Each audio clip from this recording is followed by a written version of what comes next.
চলো এখন আলতা পরবো পায়ে। আর অনেকদিন ধরে পরা হয় না, কারণ বৃহস্পতিবার আর আসছে না, আর যেদিন আসছে সেদিন আর মনে থাকছে না। এর জন্য ভাবলাম আজকে তো সুযোগ পেয়েছি, স্নান পুজো সব হয়ে গেছে, শুধু রান্নাটা বাকি আছে। চলো শাড়িতে সব লেগে যাবে, এই জন্য ভালো করে পরে নিচ্ছি। লাগাবো এই যে একটা পাপোশের মধ্যে পরলে খুব ভালো হয়, কিন্তু উঠে যায়। একটা পাপোশ পেরে পরি। তাড়াহুড়ো করছি কেন বলো তো, এখনো রান্না কমপ্লিট হয়নি, আর এখন বাজে মোটামুটি 12টা।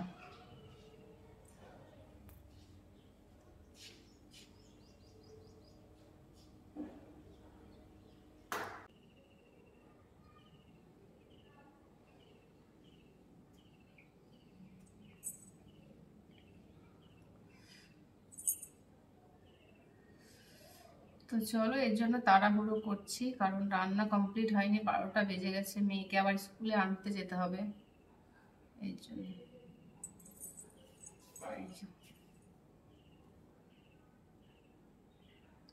মেঝেতে লেগে যাবে, কিন্তু সমস্যা নেই, মুছে দেবো, উঠে যায়।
একটা পা কমপ্লিট, একটা পা কমপ্লিট হয়ে গেছে, আর একটা বাকি আছে।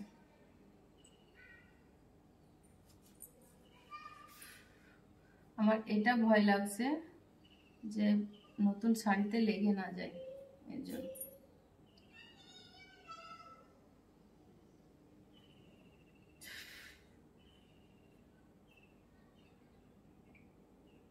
আর আজকে না স্নান করার পর তেল মাখিনি, এই এক জ্বালা।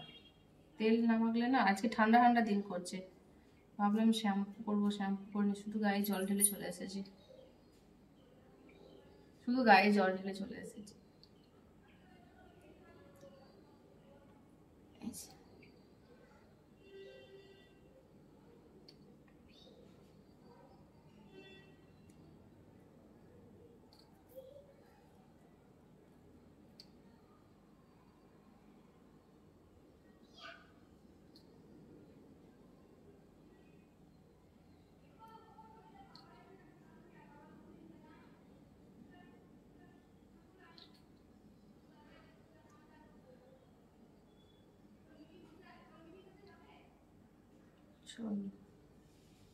প্রায় হয়ে গেছে।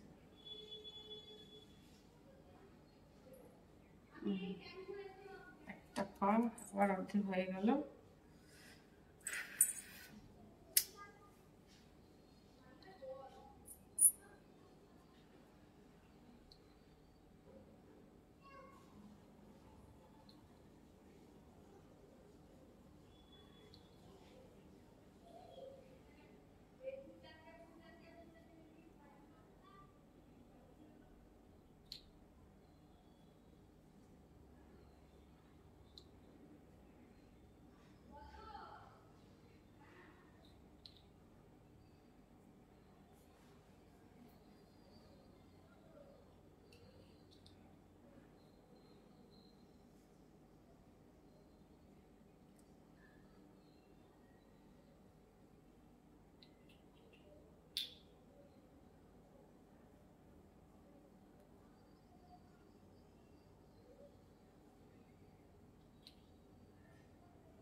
চলো কমপ্লিট।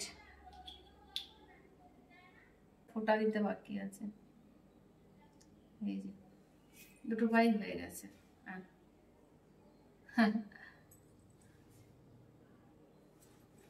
হয়ে গেছে দুটো পাই। চলো হাতে নিয়ে নিই।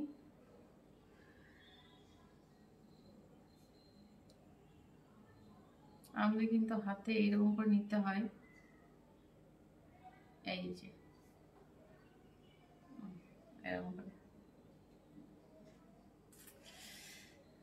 চলো টাটা। ভিডিওটা কেমন লাগলো অবশ্যই তোমরা লাইক করে দিও। মানে আলতা পরে কেমন লাগছে আমাকে, আলতা পরলে কিন্তু লুকটাই চেঞ্জ হয়ে যায়, দেখো তাই না? সুন্দর লাগছে। আমার নতুন শাড়িতে লেগে না যায়, আমার ভয় লাগছে। এই যে, তাই না? চলো টাটা, বাই।